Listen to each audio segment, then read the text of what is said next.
Well, we got some breaking news and developments in the case involving Melania Trump on one hand and journalist Michael Wolff on the other. In October, Michael Wolff filed first a lawsuit in New York State Supreme Court in Manhattan, trial court level, for a declaratory judgment to cut Melania Trump off at the pass after he received a demand letter.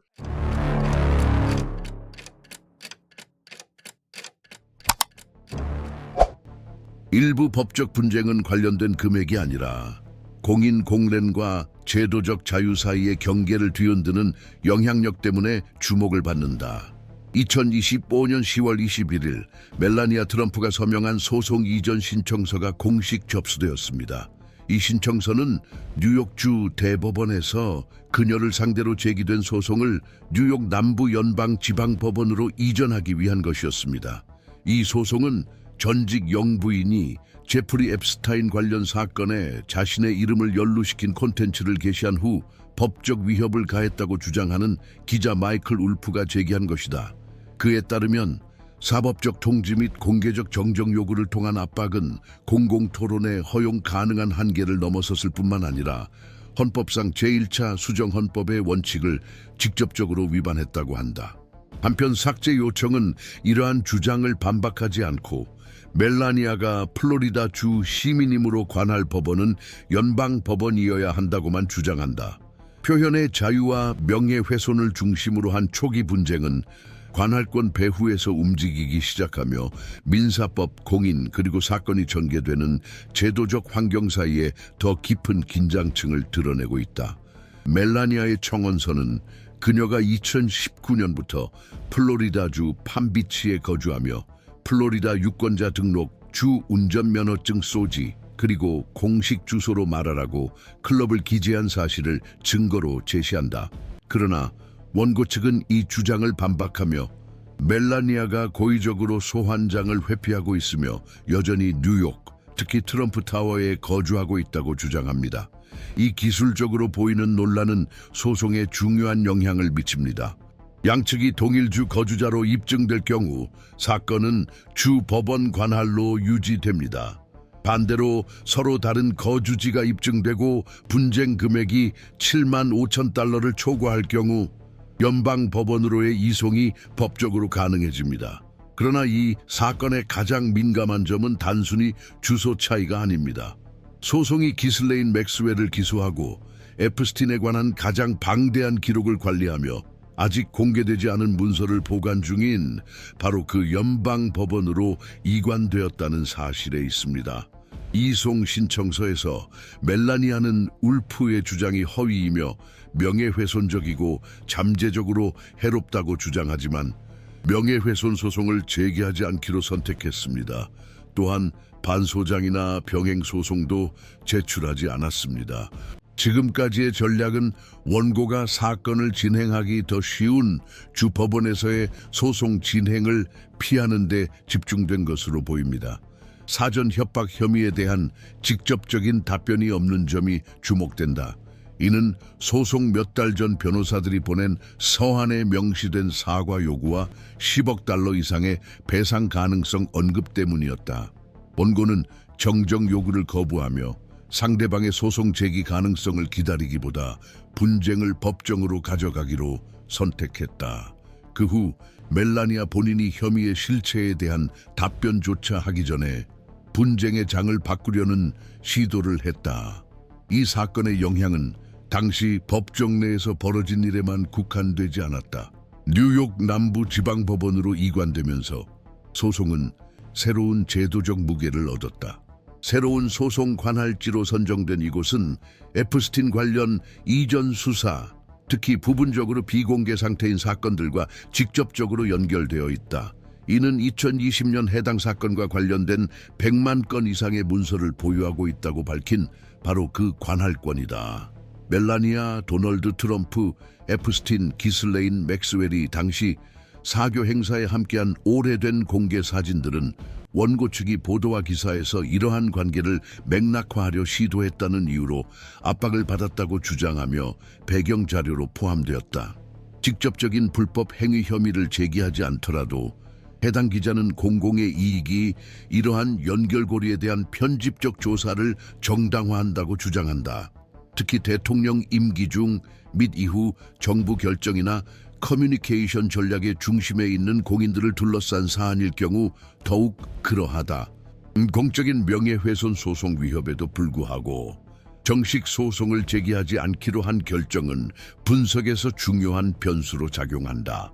본안 소송을 피함으로써 멜라니아는 증거 제출 요구, 문서 제출 등 그리고 특히 선서 진술서 제출 가능성 같은 위험을 줄이려 할 수 있다.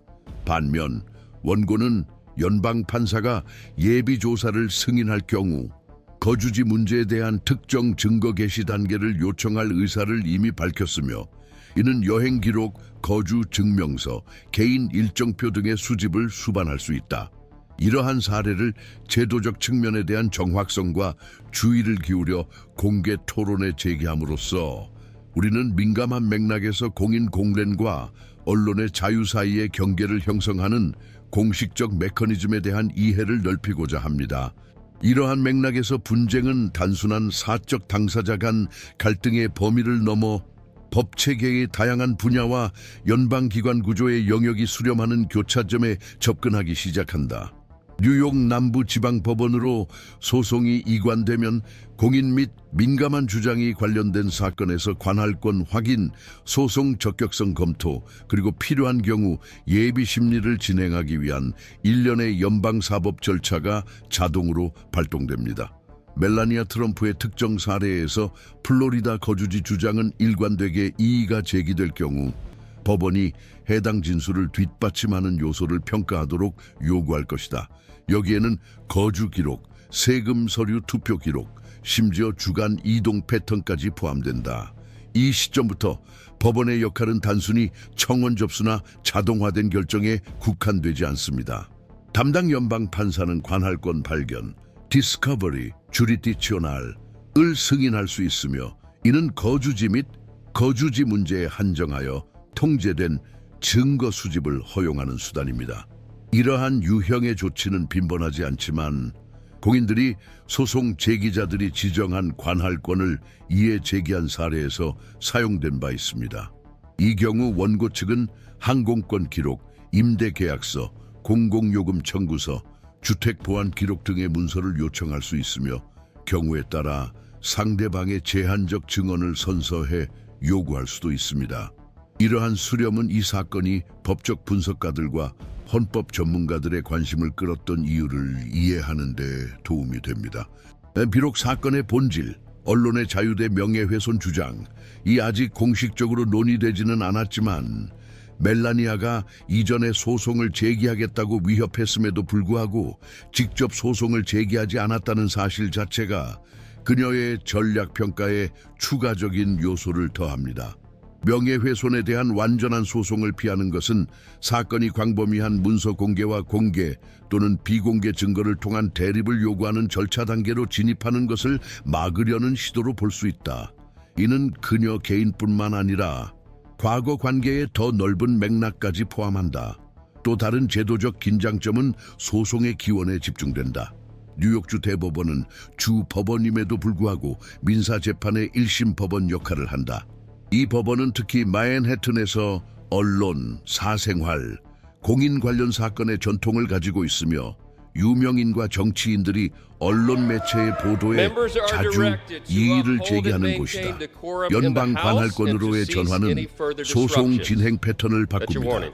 주 법원이 언론의 일상과 평판에 기반한 민사 분쟁의 논리에 더 가깝다면 연방 법원은 연방 기준에 따른 직접적이고 측정 가능한 피해의 존재와 소송의 합헌성을 근거로 더 엄격한 기준으로 이러한 사건들을 처리하는 경향이 있습니다.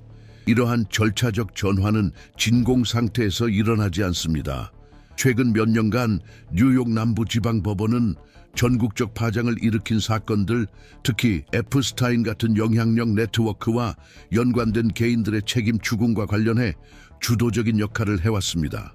이 법원의 제도적 기억에는 기슬레인 맥스웰의 유죄 판결, 에프스타인 유산에 대한 민사소송, 봉인 문서 공개와 관련된 지속적인 청원 등이 포함된다.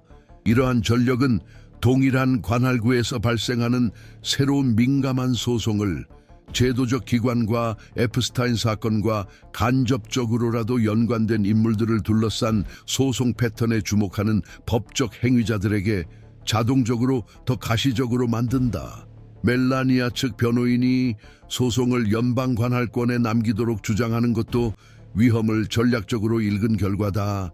기한이 더 길고 입증 요건이 더 높으며 정신적 손해배상 기준이 더 엄격한 연방 환경에서 사건을 유지하면 재판 단계까지 진행될 가능성이 크게 줄어든다. 이는 또한 소송 사유 부자의 또는 제1차 수정헌법 위반 주장을 뒷받침할 충분한 근거가 없다는 이유로 사건 기각을 요청하는 등 향후 움직임을 위한 여지를 열어줍니다. 기술적 관점에서 이는 피고 측의 주요 목표가 사건의 실체적 쟁점을 다투는 것이 아니라 초기부터 소송 진행을 차단하는 데 있는 경우 흔히 사용되는 방어 전략입니다. 이 단계에서 사법부의 역할은 단순히 양측 간의 중재에 그치지 않습니다. 법원은 당사자들의 의지를 초월한 형식적 기준에 따라 관할권 내에서 무엇이 논의될 수 있고 없는지에 대한 제도적 필터 역할을 수행하게 됩니다. 이 점이 이 사건을 특히 의미 있게 만드는데 주장 내용에 대한 판결이 없더라도 사법제도의 관할권의 한계, 공인들의 사법기구 전략적 활용, 정당한 소송으로 위장한 남용을 허용하지 않으면서 언론의 비판권을 보호할 수 있는 메커니즘에 대한 성찰을 요구하기 때문이다. 트럼프 가족 주변을 둘러싼 최근의 법적 상호작용 역사도 분석의 범위를 넓히는 데 기여한다. 주 차원과 연방 차원 모두에서 발생한 여러 이전 사건들은 관할권 이해 제기, 관할 법원 변경, 절차적 중단을 예방적 방어 수단으로 활용하는 유사한 전략들을 드러냈다. 이러한 관행들은 법적 틀 내에서 허용되지만 법학자들에 의해 종종 시스템의 합법적 사용과 공공 책임의 구조적 차단을 시도하는 행위 사이의 긴장 신호로 분석된다. 이러한 기관적 행동의 층위를 지속적으로 주시함으로써 우리는 개별 사건의 진행 상황뿐만 아니라 미국 법체계의 한계를 시험하고 활용하는 보다 광범위한 패턴을 이해할 수 있게 되었다. 현재까지 확인된 정황에 따르면 멜라니아 트럼프와 저널리스트 마이클 울프 간의 분쟁은 여전히 불확실한 법적 절차 단계에 머물러 있으며 어느 쪽도 사실관계에 대한 실질적 심리를 진행하려는 명확한 움직임을 보이지 않고 있다. 비록 명예훼손 소송 가능성을 시사하는 이전 발언들이 있었음에도 불구하고 전 영부인은 이 경로를 공식적으로 추진하지 않았다. 울프는 자신의 표현의 자유를 제한할 수 있는 협박 시도를 당했다는 주장으로 법적 대응을 제안했으며 논란의 발단이 된 언론 보도의 구체적 내용에 대한 논쟁은 당분간 깊이 파고들지 않고 있다. 이러한 잠정적 합의는 법적 영역에서 다양한 해석이 여전히 가능한 미묘한 균형을 유지하고 있다. 일부 분석가들은 멜라니아의 행동이 이미지 보호와 공개적 노출 축소를 목표로 하는 반복적인 방어 전략에 부합한다고 본다. 다른 이들은 명예훼손에 대한 공식 소송이 제기되지 않은 점이 핵심 목표가 주장된 피해의 구제가 아니라 공개적 조사와 비판적 보도를 억제할 수 있는 절차적 장벽을 만드는 데 있음을 강화한다고 해석한다.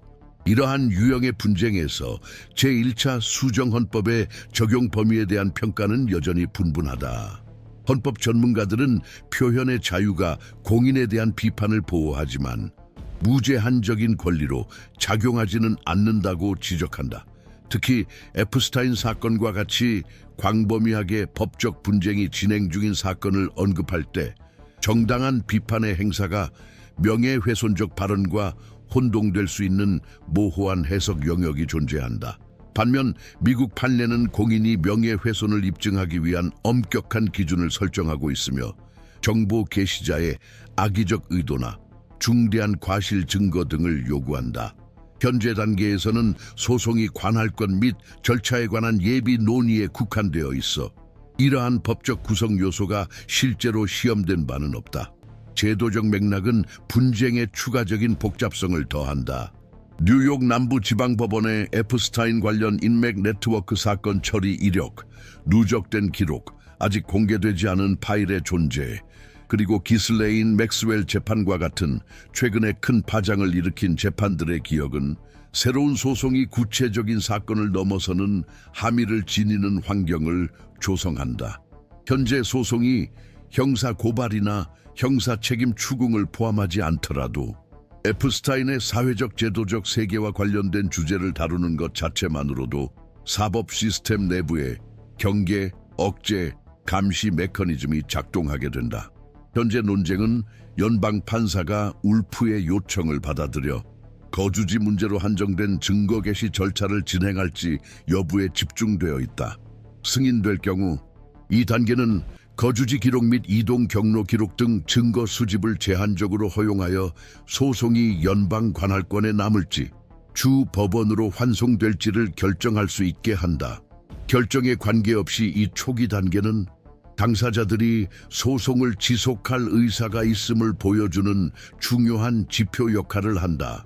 허가가 거부되고 판사가 주 관할권 부자의 또는 연방 관할권 근거 부족을 이유로 사건 종결을 선택할 경우 주장의 실체적 평가 없이도 분쟁이 종결될 수 있다.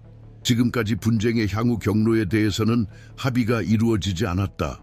유사한 사건에 익숙한 변호사들은 이러한 성격의 소송이 특히 공개 노출 위험이나 민감한 증거 제출 위험이 높아질 경우 초기 단계의 이해 제기 후 종종 포기되는 경향이 있다고 지적한다. 반면 원고가 소송 지속을 고집하고 주 관할권 내에서 소송을 유지할 경우 피고 측이 공식 답변을 제출해야 한다는 압박이 강화될 수 있다. 이 경우 언론 비판과 명예보호의 경계에 대한 보다 직접적인 대립이 발생할 수 있는데 지금까지 양측 모두 이를 유발하려는 명시적 의사를 보이지 않았다. 이 사건의 즉각적인 결말뿐만 아니라 소송이 진행될 경우 형성될 수 있는 선례의 유형에 대해서도 여전히 불확실성이 남아있다. 관할권 문제에 국한된 판결이라 하더라도 향후 공인들이 기자들을 상대로 공식적인 고소 없이 사법 외적 압력을 행사하는 분쟁에서 참고 사례로 인용될 수 있다. 마찬가지로 사건이 실체 심리를 거치지 않고 종결될 경우 소송을 남용하는 형식적 한계를 넘지 않는 한 공개적 소송 위협이 억제 수단으로 기능한다는 인식이 공고해질 수 있다. 분쟁이 초기 단계에 머물러 있는 동안 결론이 나지 않은 상태는 법체계가 가장 신중하게 작동하는 제도적 영역을 보여준다. 공개적 노출, 언론의 자유, 사적 영역 보존 사이의 긴장은 반복적으로 시험받지만 거의 결정적으로 해결되지 않는다. 이는 갑작스러운 단절보다는 공개 가능성, 이해 제기 가능성, 법적 해석의 배경에 남는 것 사이에 점진적 조정을 통해 진전되는 유형의 분쟁이다. 이러한 맥락에서 분석적 주의를 기울여 전개 과정을 관찰하면 표면상 기술적이고 제한된 논쟁이 기관의 운영 방식에 더 광범위한 변화를 예고할 수 있음을 이해할 수 있다.